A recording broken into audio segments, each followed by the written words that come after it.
bagaimana supaya hati dan pikiran kita selalu merasa tenang, Bu ya. Karena kita sebagai manusia biasa dalam menghadapi cobaan hidup masih suka gelisah, Bu ya. Ya, terima kasih Bu ya. Wassalamualaikum warahmatullahi wabarakatuh. Waalaikumsalam warahmatullahi wabarakatuh. Pertanyaan sedikit. Sebetulnya ketenangan itu adalah dia bicara bagaimana hati dan pikiran saya agar tenang. Tenangnya hati dan pikiran bukan dengan tenangnya jasad. Maka yang boleh ditata adalah pikiran dan hati. Bukan berarti ketenangan hati itu adalah karena banyaknya duit, bukan. Itu orang kaya juga gelisah kok kadang-kadang. Bukan ketenangan batin itu karena suami yang ganteng, tidak, atau istrinya cantik, bukan. Jadi memang ketenangan murni di dalam hati kita. Nah, tinggal sekarang itu bagaimana agar hati itu tenang. Jawabannya sederhana, hati dan pikiranmu kau sambungkan dengan apa dan siapa. Kalau hati dan pikiranmu kau sambungkan dengan sesuatu yang bikin gelisah, ya gelisah. Coba. Kalau hati dan pikiranmu, orang boleh mencari dunia, tapi tidak boleh menggantungkan hatinya dengan dunia tersebut. Sehingga kalau orang menggantungkan hatinya, mengikat hatinya dengan dunia, lihat, di saat tidak mendapatkannya dia gelisah, di saat mendapatkannya hilang pun susah. Ada orang duitnya hilang tenang saja kok, ajib, karena dia tidak mengikat hatinya dengan dunia tersebut. Maka dengan Allah lah, itulah ketenangannya ada dengan Allah. Kalau sudah orang dengan Allah, duitnya hilang nggak susah, malah ngasih 1 miliar bangun pondok. Coba, lah kok bisa ini? Coba yang hatinya nggak sambung dengan Allah, 1 miliar ini buat abemat 2, tambah gede duit saya. Tapi enggak, hatinya tenang, kehilangan duit 1 miliar kok. Ini duitnya jatuh 100.000, puyengnya setengah mati, nangis-nangis. Nah, ini urusannya hati kita dengan siapa. Nah, kalau sudah urusan kita hati kita dengan Allah, udah Allah. Apapun di saat dia sakit, lihat, sakit jasadnya sakit, tapi kalau dia kenal Allah, dia akan tahu bahwa saya akan ada imbalan di hadapan Allah Subhanahu wa taala. Maka rasa sakit akan tereda dirasakannya, menjadi tidak separah, tidak semakin sakit. Sama itu loh, kok jauh sekali imbalan di akhirat, kok lama banget ya. Itu saja ibu yang hamil tua, nggak bisa melahirkan, bawa ke dokter, ambil pisau dokter, buka perut saya. Dengan senang hati dia, sakit, lihat banyak, senang. Ada sesuatu yang lebih menyenangkan dia. Apakah dia susah? Ya enggak. Begitulah sebetulnya ujian dari Allah di dunia ini. Tergantung harapan kita tuh di mana. Sehingga ada orang tuh putus asa, bunuh diri dan sebagainya, kan orang dungu dia.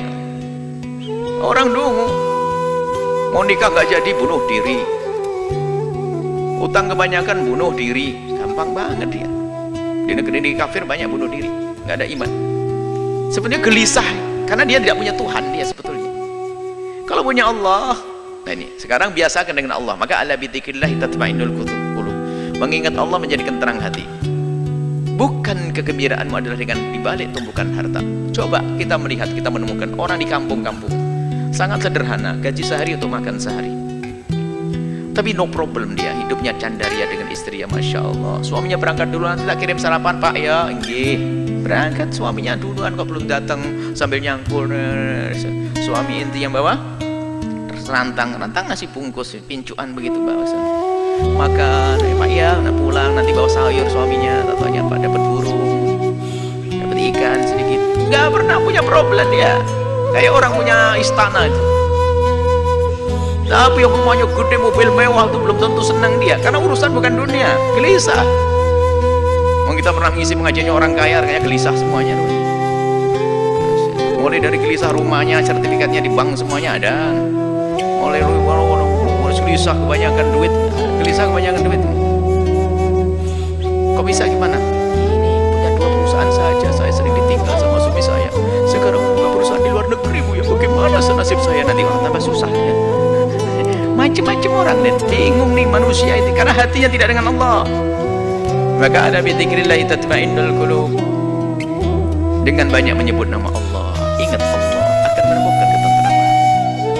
Sehingga susah yang sesungguhnya adalah di saat dia jauh dari Allah. Kalau sudah jauh dari Allah, kecil pun jadi susah. Tapi kalau dengan Allah, bencana pun kayak apapun akan menjadi sebab dia senang, karena ini dari Allah. Sehingga para solehin itu kalau diuji dengan kefakiran, selamat datang dengan syiarnya orang-orang besar. Kefakiran syiarnya orang-orang besar. Dia tidak menganggap sebuah kerendahan. Tapi lihat yang tidak punya umat, nasib sudah sholat tetap larat, Tuhan tetap larat, kurang ajar sama Allah. Gimana bisa bahagia dengan Allah saja curiga begitu? Dengan Allah sudah nggak benar. Baik ya, kuncinya adalah bagaimana hati kita. Kita biasakan dengan Allah, dengan Allah. Hakikatnya seperti itu. Tapi di samping itu juga kalau kita berkumpul dengan kemuliaan, Anda akan menemukan kesejukan. Kenapa Allah akan turunkan rahmat di tempat semacam ini? Anda bergabung di tempat-tempat mulia. Biarpun secara zahir tidak langsung hiburan itu disajikan. Misalnya kalau orang ahli maksiat kan hiburannya adalah hadir tempat diskusi dan sebagainya, ketawa-ketawa. Ketawa sesaat itu susahnya panjang. Senang kelihatannya, tapi tidak tahu bahasa dia akan menemukan kesusahan yang panjang. Tapi kalau kita menghadiri tempat mulia semacam ini, dijanjikan oleh Allah ada rahmat diturunkan, Anda semakin sejuk. Anda berkumpul dengan orang senang, orang baik, lihat ada kesejukan. Jujur, kita dengan orang soleh saja, kita lupa kok dengan segala permasalahan. Kalau Anda duduk dengan orang yang sangat Anda cintai dari ulama-ulama orang soleh, Anda duduk saat hilang kalau saat utang lupa, ini lupa, sakit lupa. Itu hanya dengan orang soleh. Bagaimana Anda merasa dekat dengan Allah Subhanahu wa Ta'ala? Bagaimana kita dekat dengan Nabi Muhammad SAW? Itu saja. Kembalikan hati kita dengan Allah.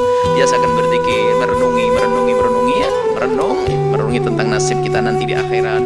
Bagaimana urusan dunia, rendahnya dunia. Kalaupun mencari dunia hendaknya untuk Allah. Sudah menjadi orang kaya boleh, bukan dilarang. Tapi bukan hanya untuk menyuburkan kesombongan kita, untuk membesar kerakusan kita. Kalau kita hanya mencari dunia hanya untuk dunia tersiksa, seperti diingatkan oleh Nabi, kalau ada orang hatinya itu rakus, dikasih lembah emas 1 minta 2, dikasih 2 minta 3, kasih ini. Dan unik, orang itu punya pabrik 6, itu pabriknya triliunan semuanya tuh. Itu kebakaran hancur 3, itu masih nangis nyungsep masuk rumah sakit. Bodoh banget dia, masih ada 3. 3-nya saja masih kaya raya dia. 3 perusahaannya masih berjalan, 3-nya runtuh, itu nyungsep dia masuk rumah sakit. Ya, kasihan benar tuh manusia. Semoga Allah menjaga hati kita, hati dengan Allah. Maka di saat Anda kaya yang sesungguhnya. Anda bisa menjadi fakir, Anda kaya dengan Allah. Indah. Allahu a'lam.